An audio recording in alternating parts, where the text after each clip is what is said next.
8 अगस्त 1942 को महात्मा गांधी ने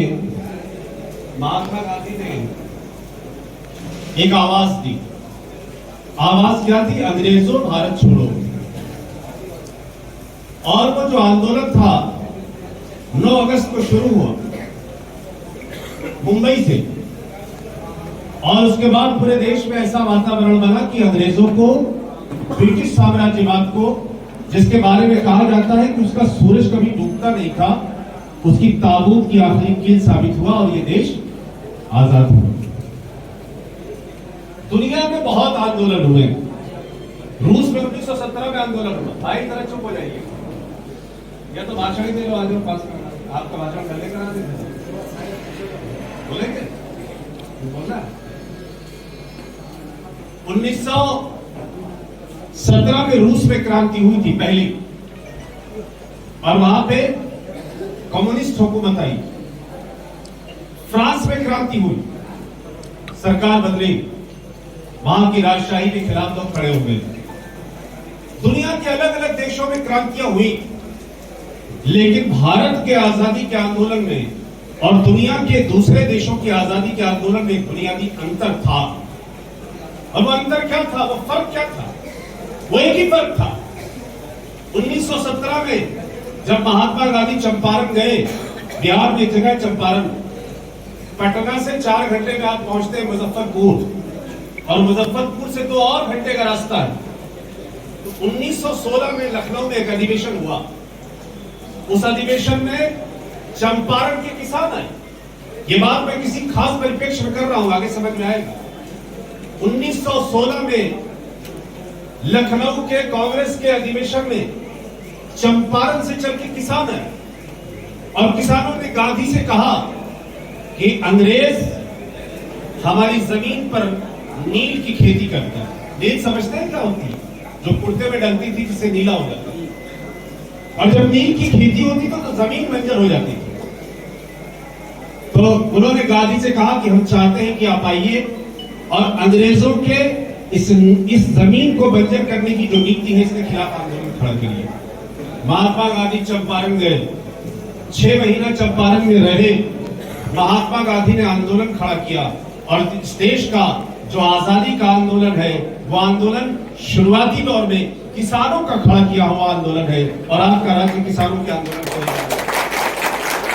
दूसरी बात, इस देश के अंदर कोई भी यूथ और स्टूडेंट मूवमेंट कोई भी खड़ा हुआ हो, और मैं इस बात को इसलिए कह रहा हूं कि 2 लोगों का हवाला देता हूं, क्योंकि आजादी की बात हो रही है। अशफाक उल्लाह खां भी स्टूडेंट थे। अयोध्या की जेल में, जिसकी चर्चा बहुत भारतीय जनता पार्टी, राष्ट्रीय स्वयंसेवक संघ के लोग करते हैं, अयोध्या की जेल में अशफाक उल्लाह खां ने हंसते हुए फांसी के फंदे को चूमा था, और आखिरी वक्त में अशफाक उल्लाह खां ने दुआ की थी कि ऐ परवरदिगार, अगर दोबारा पैदा करना तो इसी धरती पर, इसी सरजमीन पर पैदा करना, ताकि अंग्रेजों के जुल्म और अत्याचार के खिलाफ संघर्ष करते हुए मैं दोबारा फांसी के फंदे पर चढ़ सकूं। भगत सिंह 21 साल का नौजवान फांसी के फंदे पर चढ़ गया। मां मिलने के लिए आई, तो मां अपने बेटे को फांसी पर चढ़ता हुआ देखकर रोने लगी। तो भगत सिंह ने कहा अपनी मां से कि मैं आपसे निवेदन करता हूं, मैं आपसे गुजारिश करता हूं कि आप यहां से हंसते हुए जाओ, इसलिए कि अगर आप भगत सिंह के मां रोते हुए जाएगी तो देश में संदेश जाएगा, हिंदुस्तान का हिंदू, मुसलमान, अगड़े पिछड़े, गरीब और अमीर, जो इस आजादी की लड़ाई में आज ब्रिटिश साम्राज्यवाद के खिलाफ लड़ रहे हैं, उनके हौसले में कमी हो जाएगी। एक तरफ बेटा फांसी पर चढ़ रहा है और मां हंसते हुए बाहर निकल रही है। इससे इस देश को आजादी मिली है। लेकिन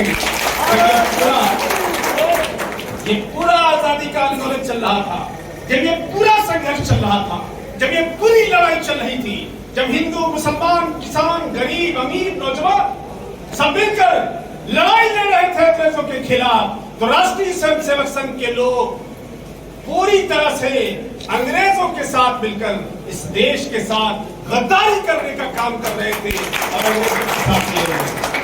और याद करिए, ये कितना बड़ा सत्य है कि राष्ट्रीय स्वयंसेवक संघ ने 50 वर्षों तक नागपुर में जो कार्यालय है, कभी तिरंगा झंडा नहीं लहराया, जब कांग्रेस पार्टी ने शोर मचाया तो बड़ी मुश्किल से अब तिरंगा लहराने का काम उन्होंने किया।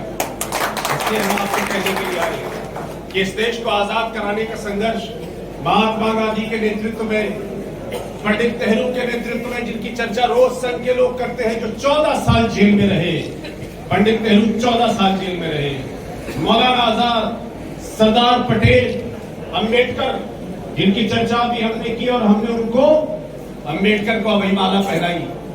अंबेडकर ने एक संविधान दिया देश को। वो संविधान क्या कहता है? वो संविधान कहता है, संविधान की प्रस्तावना कहती है, जो भारत का कानून है, वो कहती है कि गरीब और अमीर बराबर होगा। वो कहता है दलित और बराबर होगा। वो कहता है मुसलमान और हिंदू बराबर होगा। वो कहता है मर्द और औरत बराबर होंगे। वो कहते हैं कि इस देश पर हर किसी का हक होगा और हर कोई किसी की बराबरी होगी। कोई किसी से न कम है न ज्यादा है। यही इंसानियत का पैगाम भगवान राम का भी है। इसलिए नफरत की बुनियाद पर यह देश नहीं चल सकता। आज का कार्यक्रम तो मूलतः पदयात्रा का है। हम लोग यहाँ से अभी चलेंगे, हम लोग यहाँ से चलेंगे, पदयात्रा करते हुए चलेंगे, भारत माता की जय के नारे लगाते हुए चलेंगे, हिंदुस्तान जिंदाबाद के नारे लगाते हुए चलेंगे। लेकिन मैं एक ही बात कहने के लिए आया हूँ कि आज जिस तरह का वातावरण इस राज्य के अंदर है, जिस तरह से कांग्रेस पार्टी जमीन पर उतरकर संघर्ष करने का काम कर रही है, अगर आपने संकल्प ले लिया, आपने लड़ाई लड़ना शुरू कर दिया, आप कांग्रेस के तिरंगे झंडे के साथ खड़े हो गए, तो कोई माई का लाल कांग्रेस पार्टी को और आपको सत्ता में आने से रोकने वाला। और ये लड़ाई किसी नेता की लड़ाई नहीं है, ये लड़ाई कांग्रेस के एक एक सिपाही की, एक एक साथी की है। और हम जिम्मेदारी से इस बात को कहते हैं। मेरा सौभाग्य रहा कि मैंने राहुल गांधी जी के साथ कांग्रेस के राष्ट्रीय अध्यक्ष रहते हुए काम किया, वो मेरे प्रभारी थे। मेरा सौभाग्य रहा कि मैंने प्रियंका जी के साथ काम किया। मेरा सौभाग्य रहा कि कांग्रेस के अन्य महत्वपूर्ण नेताओं के साथ और देश के बड़े विश्वविद्यालयों में काम करने का सौभाग्य प्राप्त हुआ। मैं एक बात को जिम्मेदारी के साथ कह सकता हूँ कि तेलंगाना से जो खुशबू आ रही है, वो इस बात की तरफ इशारा कर रही है कि केसीआर जा रहे हैं और कांग्रेस आ रही है।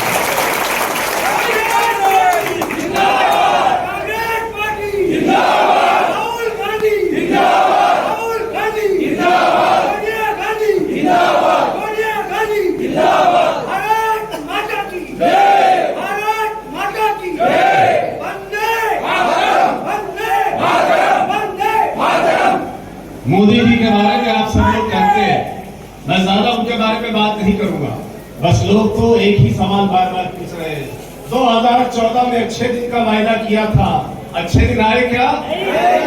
पीछे वाले बोले अच्छे दिन आए क्या भाई? नहीं आए। तो अब लोग कह रहे हैं कि भैया पुराने दिन लौटा दो और ज्यादा अच्छे थे। मैं उम्मीद करता हूँ, समय का अभाव है, मंच पर बैठे हुए तमाम वरिष्ठ नेताओं का, जिनके नाम नहीं ले पाया हूँ, उन सबसे माफी मांगते हुए आपके संघर्ष की, आपके सहयोग की जरूरत रहेगी। और मंच से ज्यादा नीचे जो लोग बैठे हैं, इनका संघर्ष और इनका सहयोग हमारे लिए ज्यादा महत्वपूर्ण है। आपका संघर्ष और सहयोग मिलेगा तो निश्चित रूप से हम कामयाब होंगे। तो अगर सब तैयार है तो दोनों हाथ उठा के मुट्ठी बांध के एक बार नारा लगा दो, कांग्रेस पार्टी। दोनों हाथ ऊपर करिए, कुछ लोगों ने एक ही तरह, कांग्रेस पार्टी, सोनिया गांधी, भारत माता की जय हिंद, जय हिंद, जय हिंद, जय हिंद। धन्यवाद। अभी वो ज्ञापन गाड़ी सामने